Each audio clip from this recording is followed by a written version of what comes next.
De hecho, una manera también de decirle a alguien que es neurodivergente es neuroatípico, ¿no? Sería más o menos lo mismo que decir neurodivergente. Entonces, este concepto lo inventó, de hecho, un autista, un sociólogo autista que acuña el término para poder referir a personas que tienen una diversidad neuronal en el contexto de que no es lo estándar. Por ejemplo, ahí se incluían a las personas que tienen trastorno de espectro autista, personas que tienen trastorno de atención y hiperactividad.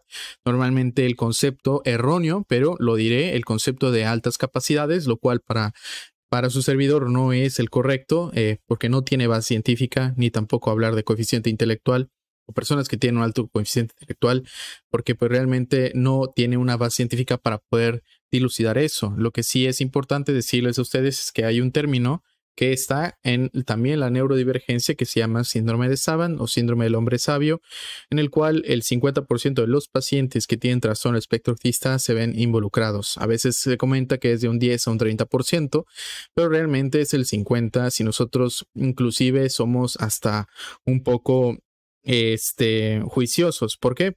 Porque el concepto normalmente se atribuye a hombres y se atribuye a personas que tienen trastorno espectro autista. Realmente es un concepto que pasa más de un 10 a un 30% porque realmente también tenemos mujeres diagnosticadas con esto. Normalmente se dificulta mucho el diagnóstico del trastorno espectro autista para las mujeres porque tienen mayores habilidades y mayores habilidades sociales, una mayor inteligencia social y una mayor inteligencia emocional. Por esa razón es que a veces el diagnóstico es difícil, es tardío o nunca se hace en las mujeres. Y pues por supuesto, si nosotros hablamos de una ausencia del trastorno espectro autista, pues también una ausencia del síndrome de Savant. Recordar que el síndrome de Savant también entonces calificaría como dentro de la neurodivergencia, aunque también se ha hablado del trastorno de bipolaridad, el síndrome de Tourette y la dislexia. En general se refieren a un conjunto de personas que tienen una composición neuronal distinta. No todas se caracterizan por un trastorno en el neurodesarrollo, pero pues cuando hablamos propiamente de la neurodivergencia, específicamente del trastorno espectro autista, sabemos que es un trastorno del neurodesarrollo, donde se involucra el trastorno de déficit de atención y hiperactividad, donde obviamente el paciente podrá tener ansiedad y depresión a lo largo de la vida y también podrá haber una posibilidad muy alta de tener un mejor aprovechamiento de sus habilidades y esto se llama síndrome de Savant o también conocido como síndrome del hombre sabio.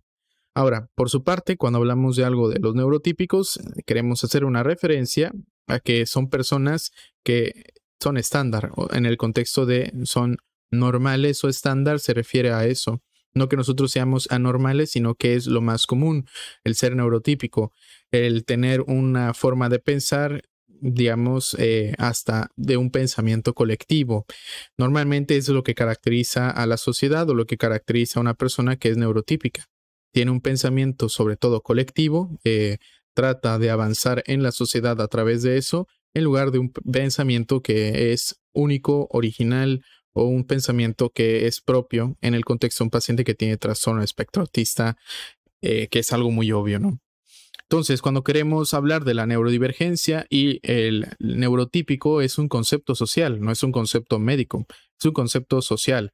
Nosotros debemos de saber que ese término lo acuñó entonces un sociólogo y ese sociólogo bueno, no sé si todavía siga viviendo, pero era autista. Entonces, el punto medular aquí es comprender que a la sociedad se le puede entender por ser la estándar o ser diferente, ¿no? Así lo podemos entender. Y eso es importante porque lo que yo quiero que aquí comprendamos es que no trato de poner en un pedestal a ninguna de las dos, simplemente tratar de entenderlas a las dos. Ahora, yo soy una persona neurodivergente, soy médico y tengo trastorno espectro autista, me hicieron un diagnóstico a los 25 años de edad y tengo una facilidad para poder explicar pues las cosas que en lo personal me gustan, pero sobre todo la medicina y explicar datos importantes respecto a ello. Por eso es que me atrevo a hacerlo, si no realmente créanme que no lo haría, además de que pues me interesa hacerlo.